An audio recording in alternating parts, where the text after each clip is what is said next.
এক সাপ তার জীবনে কতবার দংশন করেছে, আল্লাহর কত মাখলুককে কষ্ট দিয়েছে, সেই চিন্তা করে বিচলিত হয়ে পড়ল।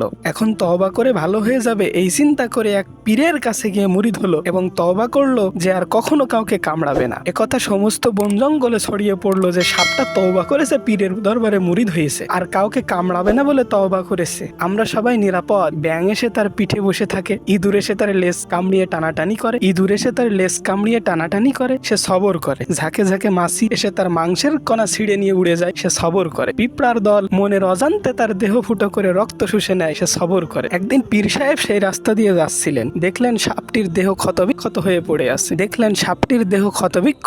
পড়ে আছে। পীর সাহেব জিজ্ঞেস করলেন, এ কি অবস্থা তোর? সাপ বলল, হুজুর, এসব আপনার মুরিদ হওয়ার বরকত। জঙ্গলের জন্তুরা আমার তওবার কথা শুনে নিশ্চিন্ত মনে আমাকে জুলুম করে চলেছে, কিন্তু আমি যে তওবা ভাঙতে পারি না, তাই সবর করে চলেছি। পীর সাহেব বলল, আরে